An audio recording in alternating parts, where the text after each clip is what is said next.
Jarum pendek jam baru bergeser dari angka 7. Tetapi matahari sudah sangat gagah menantang para penghuni bumi. Sinar galaknya bagi bertengger persis di tengah lanskap langit.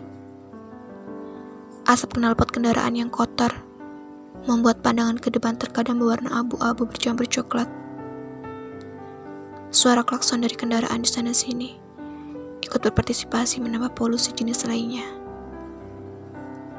Udara bergerak tanpa menyisakan angin.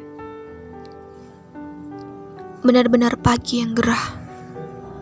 Alana mengeratkan pegangan pada pinggang Kevin. Dengan lihai pria yang sudah hampir setahun menjadi kekasihnya itu meliuk-liukkan motor, membelah kemacetan yang susah diurai. Beberapa kali Alana melihat dengan sebal ke arah jam tangannya, terutama ketika motor harus berhenti karena traffic light kebetulan sedang merah. Lalu ia akan menepuk bahu Kevin dengan tidak sabar sambil berucap, "Ayo," begitu lampu hijau sudah menyala. Padahal tanpa begitu pun, Kevin akan dengan sigap membawanya ke tujuan. Jam tangan Alana terus memamerkan gerak jarum yang menunjukkan jatah waktu yang semakin menipis. Seolah sedang mengejeknya. Gila, mungkin Kevin perlu sayap kalau ingin membawanya sampai di kantor dengan tempo kurang dari 10 menit. Tetapi jelas itu tak mungkin. Maka Alana memejamkan mata, pasrah. Toh ia mulai terbiasa dengan omelan atau sindiran bosnya. Sementara itu Kevin terus berjuang keras. Ia tak lagi peduli pada aturan sopan di jalanan. Alana sempat mendengar cemooh dari pengemudi sebuah mobil lantaran motor yang ia tumpangi memotong tanpa memberi tanda. Motor berhenti. Kevin tampak sangat lega. Alana membuka mata lalu dengan sangat pelan melirik posisi jarum jam tangannya. Ia takjub. Sama sekali tak menyangka Kevin mampu mengantarnya secepat ini sampai tujuan. Ia buru-buru turun sambil sibuk melepas tali pengikat helm. Lain kali, jangan malas dong kalau bangun pagi. Kalau terus-terusan begini, aku bisa jantungan, sembur Kevin. Alana hanya membalas dengan tawarnya lalu mengaduh. Sebentar ketika Kevin mencubit hidung bangirnya. Sudahlah, jangan ngomel-ngomel. Toh aku pasti akan diomeli juga sama bos nanti. Terima kasih ya, ucap Alana sambil menyodokkan helm dan tersenyum teramat manis pada Kevin. Ya sudah, lari sana, ujar Kevin sayang. Alana berlari dengan kecepatan penuh. Meski ia yakin akan terlambat. Kevin menggeleng-gelengkan kepala melihat tubuh mungil Alana pontang-panting mengejar lift agar tidak tertinggal naik ke lantai 6. Begitu gadis itu tak lagi terlihat, Kevin pun melajukan motornya menuju kantornya. Skanda Pacific, tempat Alana bekerja, menempati sebuah gedung berlantai 15. Divisi HRD sendiri ada di lantai 6. Ada 1000-an pekerja yang bekerja di gedung ini. Sebanyak itu pula yang harus antri untuk menggunakan lift. Beruntung sekali pagi ini Alana tak harus antri seperti biasa. Mungkin karena para pekerja lain tidak seperti dirinya. Ia suka datang di menit-menit terakhir. Salah. Lebih tepatnya di detik-detik terakhir. Dengan sigap, Alana memencet tombol angka 6 sambil berdoa agar mesin presensi sedang rusak, atau dicuri maling, atau apalah sehingga mesin sialan itu tak bisa mencatat waktu kehadirannya. Begitu lift berhenti di lantai 6, Alana bisa melihat pintu masuk kantor sudah terbuka. Pintu itu berjarak sekitar 10 meter dari lift. Biasanya Vika, resepsionis yang baik hati, secara otomatis membukakan pintu agar Alana tak perlu susah-susah menyeruduk. Lumayan juga untuk menghemat waktu. Melihat sosok Alana di ambang pintu lift, resepsionis itu berteriak lantang, "Ayo, Alana, setengah menit lagi." Alana bisa mendengar dengan jelas teriakan itu. Ia pun segera melepas high heels-nya dan menambah kecepatan lari. Degup jantungnya menderu, bagai seorang sprinter di arena olimpiade. Ia tak mau terlambat tiba di garis finish. Ayo, ayo, seru resepsionis itu lagi, menyemangati Alana sambil bertepuk tangan, seolah ia sedang berada di sisi lapangan tanding atletik. Dengan ngos-ngosan, akhirnya Alana sampai di hadapan mesin presensi. Terlambat 1 detik saja, ia akan mendapat predikat terlambat. Ia langsung lega. Vika pun ikut lega. Untung saja desis Vika persis di sebelah telinga Alana. Keduanya tergelak. Pensiun dari sini, kamu bisa jadi pelari, tambah Vika. Terima kasih Vika, kamu memang resepsionis paling baik di gedung ini. Selamat bekerja, ujar Alana sambil memasang high heel kembali. Kemudian ia melenggang masuk menuju ruangannya. Alana mengempaskan tubuh ke kursi dan meletakkan tas di nakas kecil di samping meja kerja. Kukira kamu akan terlambat lagi hari ini, sapa Winda. Alana menatap Winda sebentar sambil terheran-heran. Temannya itu tampak sangat sibuk dengan setumpuk file di menit-menit pertama jam kantor. Untungnya Kevin jago ngebut, kalau enggak bisa-bisa aku kelabakan mengarang alasan. Sepanjang perjalanan tadi tak kutemukan alasan yang pas, ucap Alana. Semua alasan rasanya sudah pernah kau pakai, sambung Dewi yang tiba-tiba saja muncul. Alana bahkan tak melihat Dewi memasuki ruang HRD. Pak Stefanus pasti pusing memikirkan alasanmu yang makin lama makin tak rasional, tambah Winda lagi. Kamu pasti mendapatkan nilai bagus. Untuk pelajaran mengarang, timbal Dewi. Tawa ketiganya berderai. Dalam hati, Alana bahkan bisa tertawa lebih lebar mengingat alasan-alasan yang pernah ia lontarkan pada si bos. Mulai dari alasan diare sebelum berangkat, sampai sopir angkot yang berdemo. Sudah, ayo kerja lagi. Nanti kalau kita sudah punya perusahaan sendiri, baru boleh nyantai, ucap Winda tegas, tetapi tetap ramah, menimbulkan rasa sungkan pada diri Alana dan juga beberapa temannya mendengar. Kalimat Winda otomatis membuat si pasien mendengar kembali, konsentrasi dengan pekerjaan masing-masing. Alana membaca sekilas daftar pekerjaan untuk hari ini. Cukup padat, membuat laporan menjadi prioritasnya di pagi hari. Mumpung pikirannya masih segar, ada 2 laporan acara job fair yang belum selesai ia buat.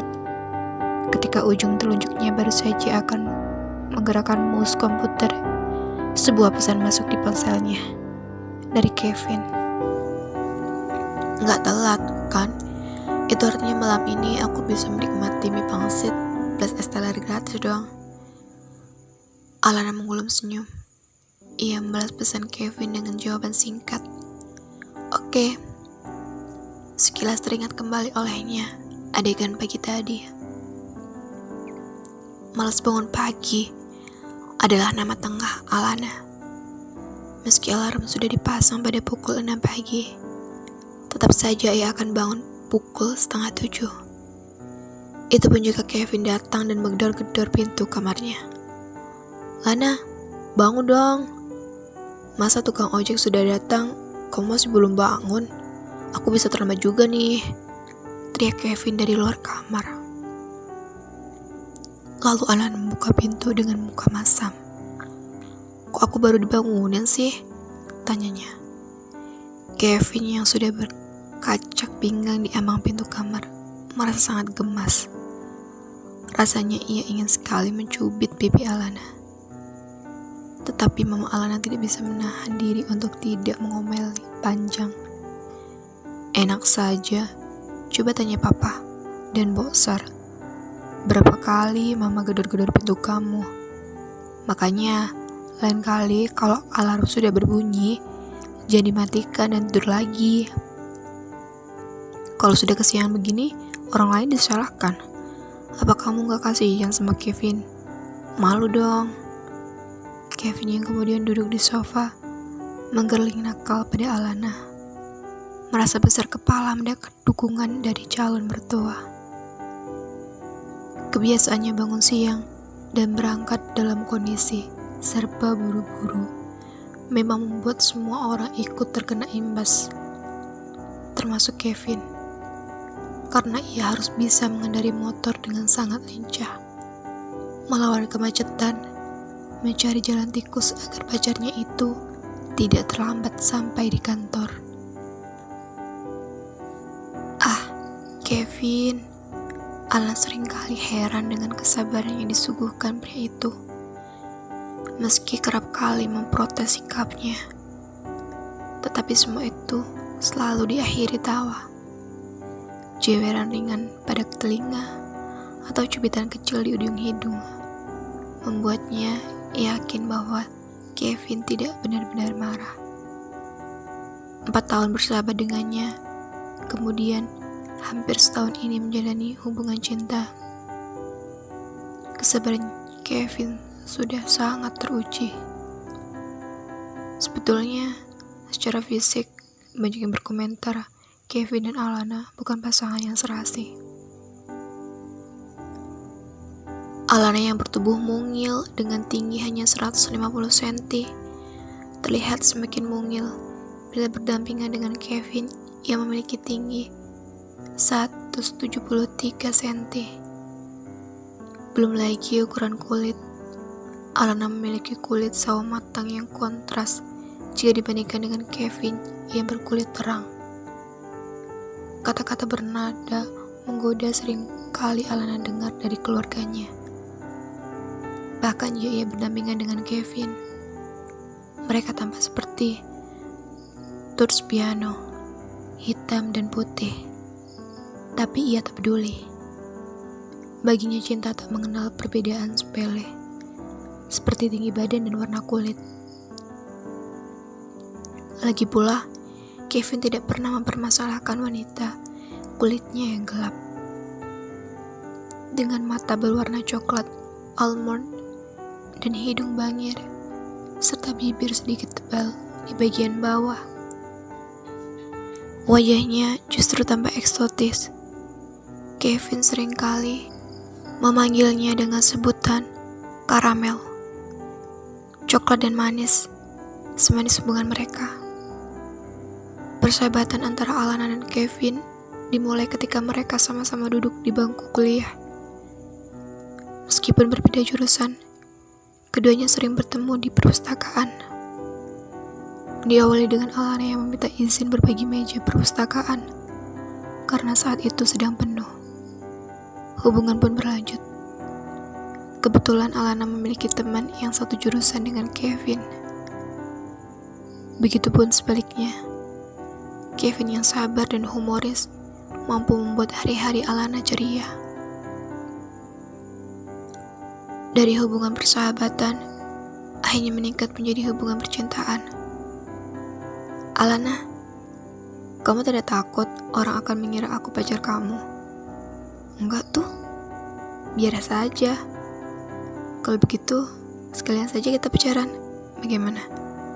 Atau aku harus bilang dulu, aku cinta mati sama kamu? Mata Alana membola mendengar pernyataan cinta yang jauh dari kategori romantis itu. Tetapi tak urung ia pun mengangguk. Kevin langsung memeluknya erat saking girangnya. Sebetulnya, ketika masa awal berpacaran, Alana sempat bingung. Bisa tidak ya, pacaran dengan seseorang yang sudah lama menjadi sahabatnya? Nyamankah? Atau justru sebaliknya? Bagaimana jika nanti Kevin menyakitinya? Atau dirinya menyakiti Kevin? Akankah mereka akan bisa tetap bersahabat? Kevin sempat meyakinkan apapun yang terjadi, Alana akan tetap menjadi sahabatnya. Alana pun akhirnya memilih untuk mempercayai kata-kata Kevin.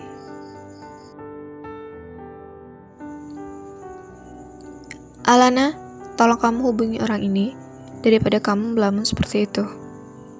Sebuah suara menyadarkan Alana. membuatnya kelabakan. Ia menongakkan wajah, menatap wajah bulat bosnya, Pak Stefanus. Rasa malu menikam Alana. Ia menjawab dengan geragapan. Oh, iya, baik, Pak. Coba pelajari terlebih dahulu. Sepertinya dia kandidat paling pas untuk manajer farmasi. Kalau menurutmu bagus, kontak dia dan suruh datang hari Selasa minggu depan, pukul 9 pagi. Baik, Pak. Jawab Alana sambil memamerkan senyum sebagai kamuflase atas rasa malunya. Tawa dua temannya berderai setelah Pak Stefanus keluar ruangan. Kok kalian berdua gak ngasih kode sih? Protes Alana. Kami kan sibuk dengan pekerjaan.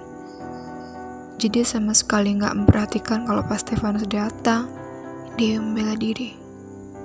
Alana. Sudah tukang datang telat, tukang melamun pula. Setelah ini, apalagi? Ledek Dewi. Alana langsung meninju pelan lengan Dewi, lalu kembali duduk dengan membaca surat lamaran yang diberikan Pak Stefanus. Perlahan tangannya mengeluarkan bundalan kertas dari dalam amplop coklat milik si pelamar. Ada rasa penasaran menyembul. Mengapa yang satu ini begitu istimewa, sampai dibawa langsung oleh Pak Stefanus?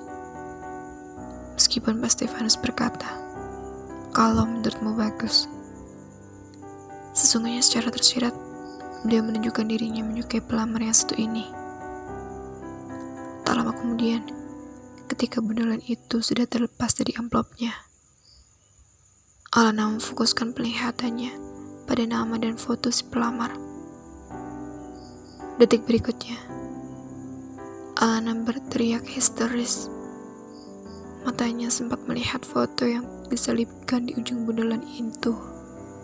Dua temannya ikut melonjak kaget. Ya ampun, Alana, ada apa? Tanya Winda. Spontan Alana membuang bundalan kertas itu ke lantai. Dua temannya menunduk, memandang bundalan yang sekarang telah bercerai-berai. Dewi melonggok pada salah satu kertas yang terjatuh persis di bawah kakinya. Perlahan ia mengeja nama pelamar itu. Wisnu Pradipta. Wow, dari namanya saja sudah bisa kuramal. Pastilah dia orang yang tampan. Seloroh Dewi. Matanya mulai mencari-cari foto pria itu. Aduh, bagaimana ini? Oh Tuhan, jangan dia dong. Ada apa dengan si Wisnu Pradipta ini? Tanya Winda yang sudah lebih dahulu menemukan foto Wisnu. Ia memungut foto itu dari lantai. Dipandanginya sejenak, lalu berdecap kagum. Benar dugaanmu, Dewi. Si Wisnu ini memang sangat ganteng. Para perempuan di seluruh divisi farmasi bisa betah di kantor kalau bos mereka ganteng seperti ini. Winda sampai menelan ludah bagai menghadapi semangkuk bakso terenak se-Indonesia. Dewi pura-pura menghampiri Winda dan ikut mengamati foto Wisnu. Tuhan pasti berpikir berhari-hari untuk menciptakan makhluk seganteng dia. Win. Keduanya mengangguk terpana sambil tetap memandangi foto berukuran 4x6 itu. Tapi tak demikian dengan kondisi Alana. Ia seperti baru saja melihat hantu di siang bolong. Bagai seekor landak, ia menggelukkan tubuh untuk menghindari musuh. Ia duduk dengan kedua tangan diluruskan, menyatu pada bagian jemari. Lalu ia apit kedua tangannya itu di antara paha yang naik turun. Tanda gelisah. Ia sama sekali tak berani memandang ke arah dua temannya. Otaknya terus mencerna huruf demi huruf yang tadi sempat ia baca. WISNU PRADIPTA. Ada apa, Alana? Kamu kenal si Wisnu ini? Kenal di mana? Aku juga pernah melakukan interview kerja pada seseorang yang aku kenal. Santai saja, Lana. Hibur Winda. Alana mengangkat wajah, mencoba mencari kebenaran dari kata-kata Winda. Santai saja. Apakah bisa? Wisnu Pradipta itu mantan pacarku. Kalimat Alana yang diucapkan dengan nada lesu membuat kedua temannya melongo. Serius? Kamu tidak salah lihat atau salah baca? Winda sampai memindahkan posisi kursi kerjanya mendekati kursi Alana. Rasa tak percaya tergambar jelas di wajahnya. Perlahan ia mengamati wajah Alana. Manis memang, tapi tetap Winda tak percaya jika Alana pernah memiliki pacar seganteng Wisnu. Alana menggelengkan kepala sambil berujar, "Aku yakin, saya yakin-yakinnya. Ia tahu baik Winda maupun Dewi kurang percaya pada pengakuannya." Perlahan Alana tata kembali berkas lamaran yang tadi sempat dikumpulkan dua temannya. Setelah rapi, ia menarik nafas panjang sebelum membaca kembali nama, alamat, tanggal lahir, dan seluruh data juga berkas lamaran Wisnu. Tidak ada yang salah. Nama yang tertera tetaplah Wisnu Pradipta. Tanggal lahir 5 November. Ya ampun. Tiba-tiba Alana terkejut dalam hati. Menyadari ia masih mengingat dengan jelas tanggal lahir mantan pacarnya itu. Betul, Win. Dia pacarku waktu SMA. Kalau melihat fotonya sekarang, dia jauh lebih ganteng. Pandangan mata Alana tidak bergeser dari foto yang kembali ia selipkan di ujung kertas lamaran. Dengan ujung jemari, ia meraba foto itu. Ya, Wisnu memang tampak jauh lebih berwibawa, tenang, dan lebih tampan. Wah, ada yang sedang menyesali diri nih. Kuda Dewi yang sedang menyeduh kopi dari dispenser di belakang Alana. Loh, buat apa menyesal? Wisnu ini memang lebih ganteng dibandingkan Kevin. Tetapi, kelihatannya Kevin lebih ramah, lebih enak diajak ngobrol, dan lebih penyayang. Ucap Winda. Buru-buru Dewi menyalah. Tapi tetap saja, Wisnu lebih ganteng. Alana, begini saja. Kalau kamu tidak punya nyali untuk menelponnya, biar aku yang mengerjakan tugas itu. Dengan senang hati aku akan lakukan. Jangan salah. Coba deh kita bandingkan antara Josh Clooney dan Tom Cruise. Mereka berdua sama-sama ganteng kan? Tapi mereka tidak setipe. Ketika sudah berumur, Josh Clooney kelihatannya jauh lebih ganteng. Seluruh Winda antusias. Ya, kalau dua pria itu yang kamu sebut, siapa yang berani menyanggah kalau keduanya ganteng? Mau usia muda kek, tua kek, bahkan ketika bayi pun, mereka berdua pasti bayi yang ganteng. Dewi tak mau kalah. Sementara dua temannya berdebat tentang siapa yang lebih ganteng, Alana semakin deg-degan, membayangkan ia harus menebak Wisnu dan melakukan segala bentuk administrasi penyambutan. Hati kecil Alana mengatakan, Wisnu pasti akan diterima di perusahaan ini. Harus bagaimanakah nanti jika ia bertemu dengan Wisnu? Ngomong-ngomong, berapa tahun kamu pacaran dengan dia? Apa yang membuat kalian berdua putus? Karena ada Kevin? Atau... Dewi tak meneruskan kalimatnya, karena Alana buru-buru menggeleng. mengapa ia dan Wisnu putus. Sejatinya, Alana tak pernah mengerti dengan jelas mengapa Wisnu memutuskan hubungan. Seleret luka kembali terbuka ketika kenangan itu muncul.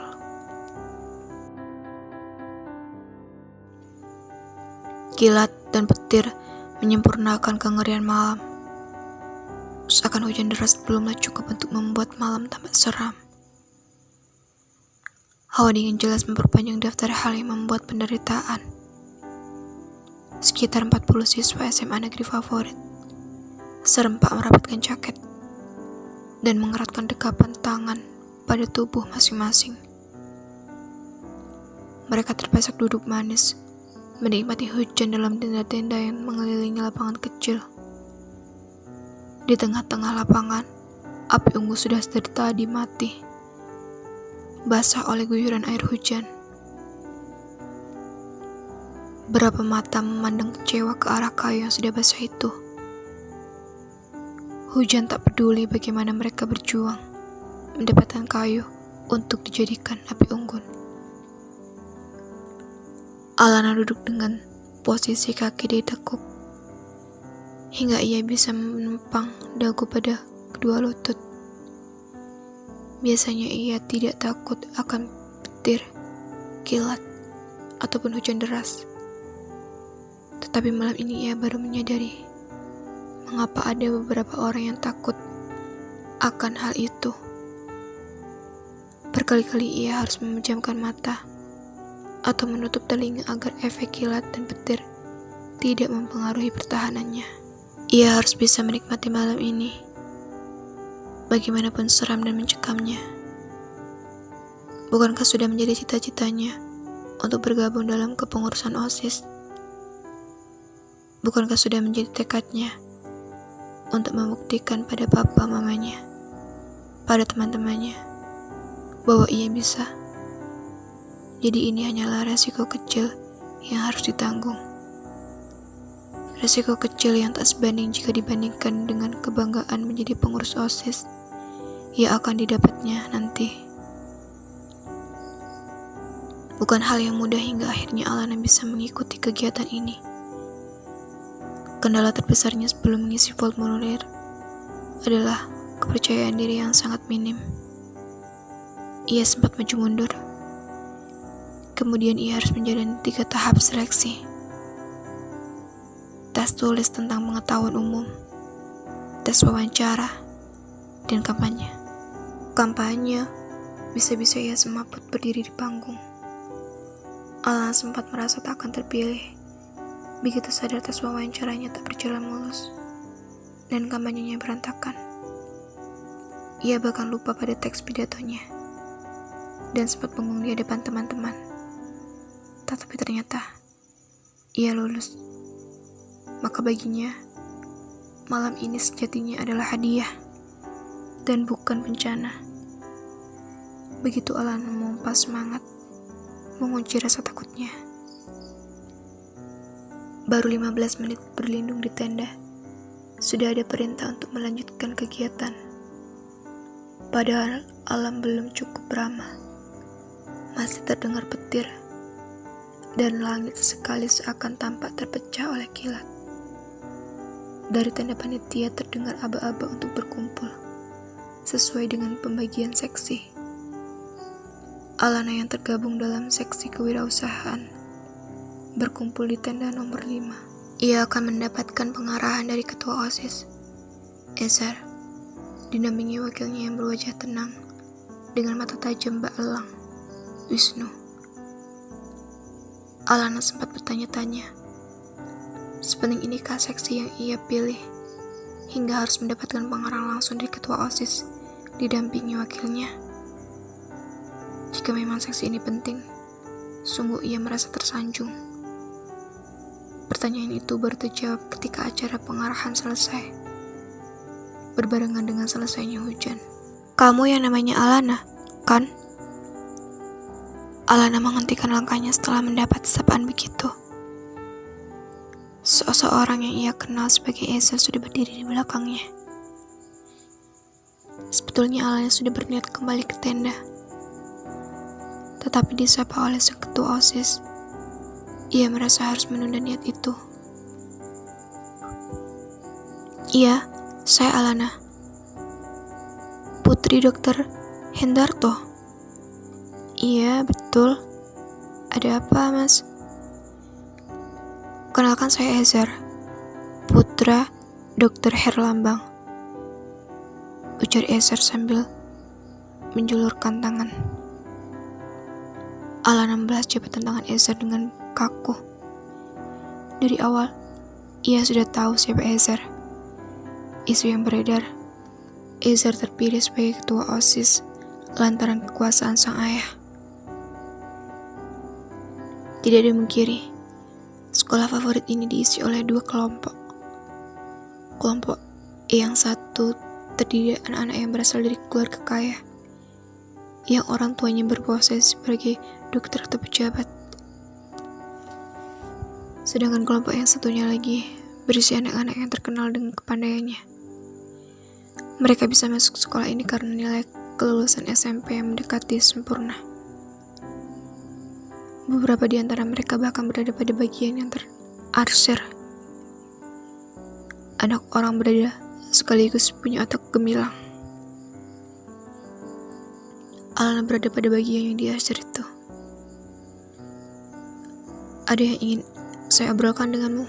Bisa kita bicara sebentar? Tanya Ezer. Tiba-tiba Alana menjadi riku. Ketua OSIS ingin berbicara dengannya. Ada urusan apa? Apakah karena sama-sama anak dokter, maka mereka pun harus dekat? Atau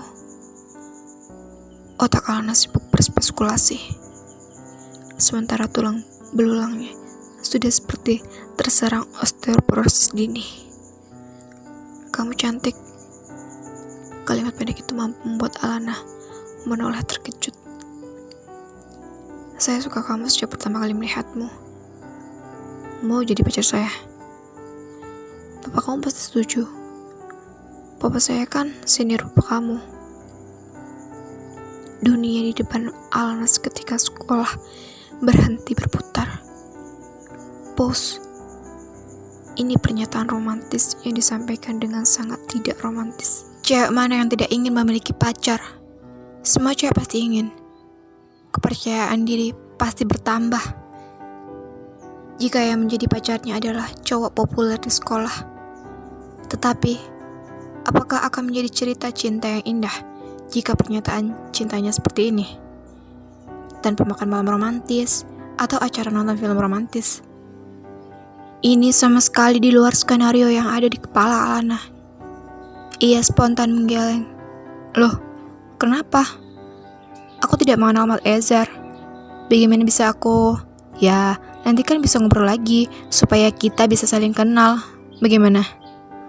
Alana terdiam, lalu menggeleng lagi. Lebih paham, lebih takut. Kok begitu? Kalau tahu gini, tidak akan aku pilih nama kamu sebagai pengurus OSIS. Brak. Terdengar suara dari belakang tenda. Barang-barang berjatuhan disusul gerak tawa para cowok. Bagian belakang tenda nampak bergerak-gerak. Lalu tiba-tiba dari bagian belakang itu pula, ia memang sengaja tidak dipasang terlalu rapat.